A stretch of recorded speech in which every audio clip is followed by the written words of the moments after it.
ಇವತ್ತೊಂದು morning routine ನೋಡ್ಕೊಂಬರೋಣ. ಬೆಳಗ್ಗೆನೆ ಬ್ಲಿಂಕಿಟಲ್ಲಿ ಮನೆಗೆ ಬೇಕಾಗಿರೋಂಥ ಕೆಲವು ವಸ್ತುಗಳನ್ನ ತರಿಸಿದ್ದೆ. ಅದರಲ್ಲಿ ಹಾಲು, ಹಣ್ಣು, ಹೂವು, ತರಕಾರಿ, ಬ್ರೆಡ್ ಈ ಥರದ್ದೆಲ್ಲ ಇರುತ್ತೆ. ಹಾಗೆ ಇದ್ರ ಜೊತೆಗೆ ಇವತ್ತು ಕರ್ಪೂರ ದಾನಿ ತರಿಸಿದ್ದೆ. ಇದು ಕರ್ಪೂರ ಇಟ್ಟು ಪ್ಲಗ್ ಆನ್ ಮಾಡಿದ್ರೆ ಮನೆ ಒಳಗಡೆ ಎಲ್ಲ ಒಂದು ಒಳ್ಳೆ ಸುವಾಸನೆ ಇರುತ್ತೆ.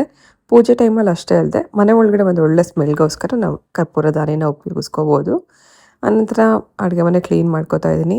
ಬೆಳಗ್ಗೆ ಹೊತ್ತು ಸ್ಟವ್ ಆನ್ ಮಾಡೋಕ್ಕೆ ಮುಂಚೆ ಒಂದ್ಸತಿ ಸ್ಟವ್ನೆಲ್ಲ ಚೆನ್ನಾಗಿ ಕ್ಲೀನ್ ಮಾಡಿ ನಂತರನೇ ಸ್ಟವ್ ಆನ್ ಮಾಡ್ತೀನಿ. ಹಾಲು ಕಾಯಿಸೋದಕ್ಕೆ ಮುಂಚೆ ಫಸ್ಟು ಸ್ಟವ್ ಎಲ್ಲ ಒರೆಸ್ಬಿಟ್ಟು ನಂತರ ಹಾಲು ಕಾಯಕ್ಕೆ ಇಟ್ಟಿದ್ದೀನಿ. ಹಾಗೆ ನಮ್ಮ ಮನೇಲಿರುವಂಥ ಪುಟ್ಟ ಪೆಟ್ಟಿದು ಹಾಲು ಕಾಯಕ್ಕೆ ಇಡ್ತಿದ್ದಂಗೆ ನನ್ನ ಹಿಂದಿಂದನೇ ಓಡಾಡ್ತಿರ್ತಾನೆ. ಇವನ ಹೆಸರು ಮಫಿನ್. ಇವನಿಗೆ ಟ್ರೀಟ್ ತುಂಬ ಇಷ್ಟ. ಅವನಿಗೆ ಟ್ರೀಟ್ ತಿನ್ನಿಸ್ಬಿಟ್ಟು ನಂತರ ಕರಿಬೇವು ಸೊಪ್ಪನ್ನೆಲ್ಲ ಕ್ಲೀನ್ ಮಾಡಿ ಬಾಕ್ಸಲ್ಲಿ ಹಾಕಿ ಫ್ರಿಡ್ಜಲ್ಲಿ ಇಟ್ಬಿಟ್ಟು ನಂತರ ಹಾಲು ಕಾಯಿಸಿದ ನಂತರ ಕಾಫಿ ಮತ್ತು ಮಾಲ್ಟ್ ಮಾಡ್ಕೊಂಡಿದ್ದೀನಿ. ಮಗಳಿಗೋಸ್ಕರ ಕಾಫಿ, ನನಗೋಸ್ಕರ ಮಾಲ್ಟ್. ಬೆಳಗ್ಗೆ ಹೊತ್ತು ನಾನು ಮತ್ತು ಮಗಳು ಈ ಥರ ಕಾಫಿ ಅಥವಾ ಮಾಲ್ಟ್ ಕುಡಿತಾ ಸ್ವಲ್ಪ ಹೊತ್ತು ಮಾತಾಡ್ತಾ ಕೂತ್ಕೋತೀವಿ. ಆ ಟೈಮ್ ನಂಗೆ ತುಂಬ ಇಷ್ಟ ಆಗುತ್ತೆ. ಬೆಳಗ್ಗೆ ಹೊತ್ತು ಒಂದು ಹಾಫ್ ಆನ್ ಅವರ್ ಸ್ವಲ್ಪ ಟೈಮ್ ಸ್ಪೆಂಡ್ ಮಾಡ್ಕೊಂಡ ನಂತರ ಆಮೇಲೆ ಬಂದು ಅಡುಗೆ ಮನೆ ಕೆಲಸ ಕಂಟಿನ್ಯೂ ಮಾಡ್ತೀನಿ. ಇವತ್ತು ಬೆಳಗ್ಗೆ ಬ್ರೇಕ್ಫಾಸ್ಟ್ಗೆ ಒಂದು ಸ್ಪೆಷಲ್ ರೆಸಿಪಿ ಮಾಡ್ತಾಯಿದ್ದೀನಿ. ಅದು ಪರಾಠ ಮತ್ತು ಮಶ್ರೂಮ್ ಕರಿ. ಪರಾಠ ಮಾಡೋದಕ್ಕೆ ಗೋಧಿ ಹಿಟ್ಟೆಲ್ಲ ಕಲಸಿ ಉಂಡೆಗಳನ್ನೆಲ್ಲ ಮಾಡಿ ಮೇಲಿಂದ ಸ್ವಲ್ಪ ಎಣ್ಣೆ ಹಚ್ಚಿ ಸೈಡಲ್ಲಿ ಇಟ್ಟಿದ್ದೀನಿ.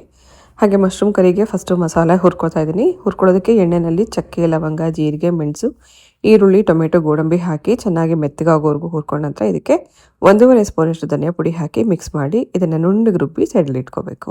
ಮಶ್ರೂಮ್ ಕರಿ ಮಾಡೋದಕ್ಕೆ ಸ್ವಲ್ಪ ಪಾತ್ರೆಗೆ ಎಣ್ಣೆ ಹಾಕಿ ಅದರಲ್ಲಿ ಒಂದು ಈರುಳ್ಳಿ ಕಟ್ ಮಾಡಿ ಹಾಕಿ ಫ್ರೈ ಮಾಡ್ಕೋಬೇಕು. ಇದಕ್ಕೆ ಸ್ವಲ್ಪ ಕರಿಬೇವು, ಅರಿಶಿನ, ಅಚ್ಕಾರದ ಪುಡಿ, ರುಚಿಗೆ ತಕ್ಕಷ್ಟು ಉಪ್ಪು ಹಾಕಿ ಮಿಕ್ಸ್ ಮಾಡ್ಕೊಳ್ಳೋಣ. ಇದೆಲ್ಲ ಸ್ವಲ್ಪ ಹೊತ್ತು ಹುರ್ಕೊಂಡ್ಮೇಲೆ ಕ್ಲೀನ್ ಮಾಡಿ ಕಟ್ ಮಾಡಿ ಇಟ್ಕೊಂಡಿರೋಂಥ ಮಶ್ರೂಮ್ನು ಹಾಕಿ 1-2 ನಿಮಿಷ ಹುರ್ಕೋಬೇಕು. ನಂತರ ರುಬ್ಬಿಟ್ಕೊಂಡಿರೋಂಥ ಮಸಾಲೆ, ಸ್ವಲ್ಪ ನೀರು ಹಾಕಿ 1-2-3 ನಿಮಿಷ ಇದನ್ನು ಕುಚ್ಕೋಬೇಕು. ಸುಮಾರು 2-3 ನಿಮಿಷ ಕುಚ್ಕೊಂಡ ನಂತರ ಮಶ್ರೂಮ್ ಗ್ರೇವಿ ರೆಡಿಯಾಗಿರುತ್ತೆ. ಇದು ಅನ್ನ, ಚಪಾತಿ, ಪೂರಿ, ದೋಸೆ ಎಲ್ಲದಕ್ಕೂ ಬೆಸ್ಟ್ ಕಾಂಬಿನೇಷನ್.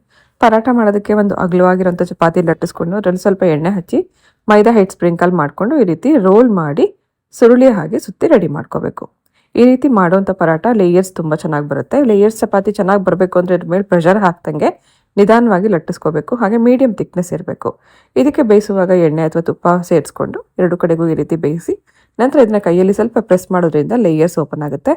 ಸರ್ವ್ ಮಾಡೋಂಥ ಟೈಮಲ್ಲಿ ಮಧ್ಯದಲ್ಲಿ ಮಶ್ರೂಮ್ ಕರಿ ಹಾಕಿ ಸರ್ವ್ ಮಾಡೋದ್ರಿಂದ ಸಾಫ್ಟಾಗೂ ಇರುತ್ತೆ, ತಿನ್ನೋಕ್ಕೂ ಚೆನ್ನಾಗಿರುತ್ತೆ. ಸೊ ಈ ರೀತಿ ಒಮ್ಮೆ ಟ್ರೈ ಮಾಡಿ ನೋಡಿ.